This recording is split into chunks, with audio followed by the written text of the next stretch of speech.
bike wash, akin. Bike build sa'yo. Ha? Tandaan mo ha. Oh, no. Tumayos ka. Makinig ka sa akin. Makinig ka sa akin.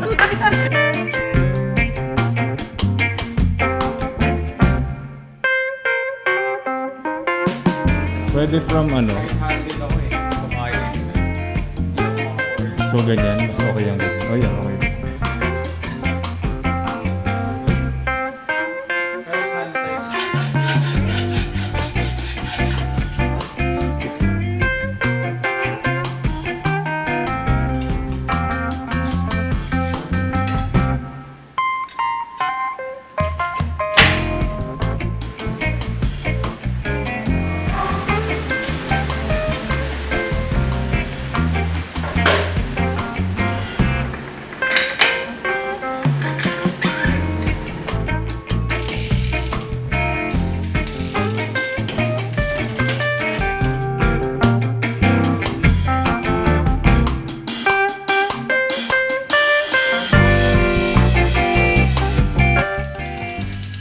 Ay, wag mo gamitan to ng ano ha, degreaser. Makakabasag ka pa. Diba mo is back. For today. Kailangan mag-aral. Sabi nga kagabi sa live ni First Bike Ride, study first. Ka maniniwala dun. First Bike Ride nagsabi, study first guys. Graduate na kasi siya, kaya niya sasabi yun. Kakabit na ni Marlo yung bike niya. Sabi ko kasi ayoko ikabit eh. Kasi pag ako nagkabit, nagkaskusan. Ata yung pangbayad.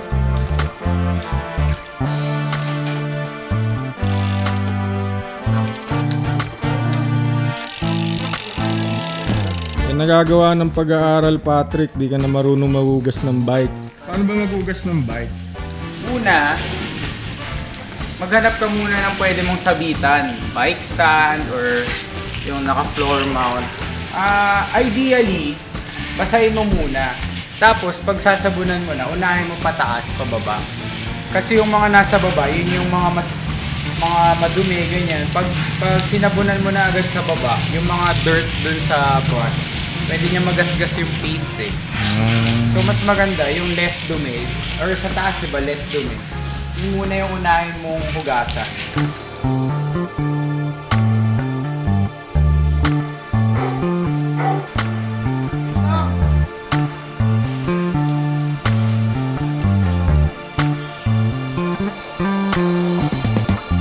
Hindi yan.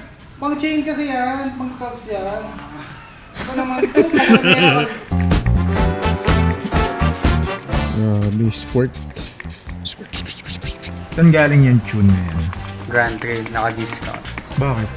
Walang bumibili.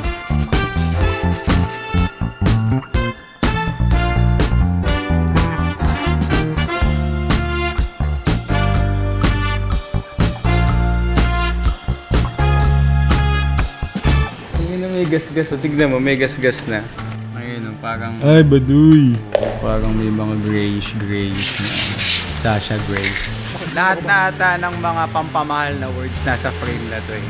Limited edition, numbered tubing, lahat na. Tapos yung frame builder pa, nilagay pa niya yung pangalan dito. Naku, mas mahal na yan. So, ayan pa yung mga pampamahal pa na words. Handmade, designed by Shinichi Kana. Pag yung pangalan ng frame builder mo, hindi mo ma-pronounce, pampamahal pa yun.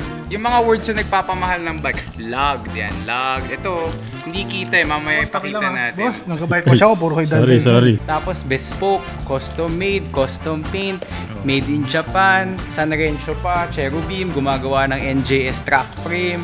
Lahat na ng mga pampamahal na words nasa frame na to. Kaya guys, wala na akong pera. Wala ka raw sahod ngayon, Patrick.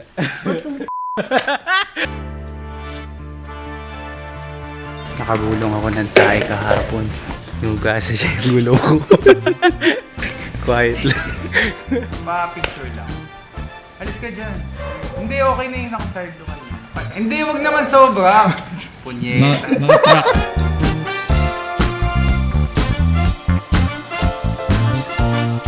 Kung Abe Maldeo ng bike wash. Malay mo, bigay sa atin yung crankset, diba? In your future, no? Kaya siyempre, alagaan natin. So, pangatlong episode pa lang namin ng Bubu Bibu, pero nakakuha kagad kami ng sponsor from Lily's Peanut Butter.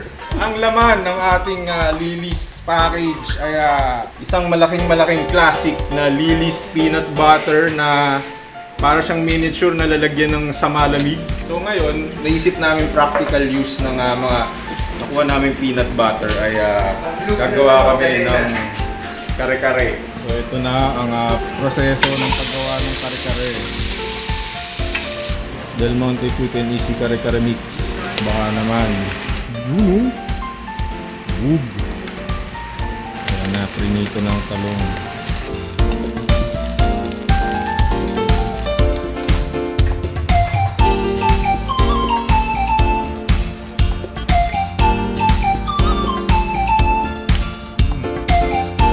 Anong paborito mong niluluto, Romana?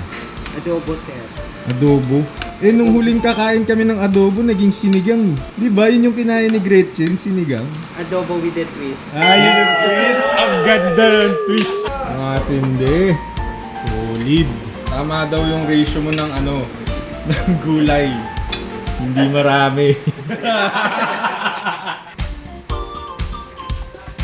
Romana, masarap daw. Masarap talaga yung peanut butter, sir. Yan! Ito yung ginamit namin,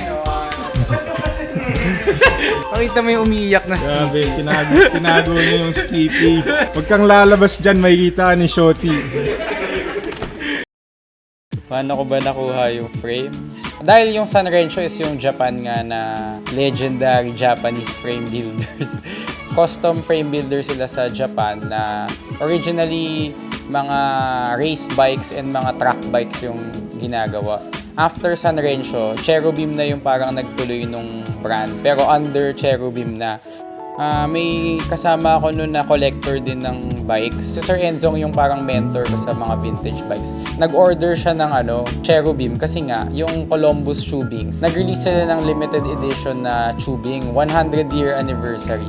Sabi sa akin ni Sir Enzong, if magbubuo ka ng custom steel bike, parang now is the time. Kasi, yun nga, parang nandyan na yung limited edition tubing, tapos available siya sa The Brick. Actually, at that time, in-email ko din yung Cherubim mismo.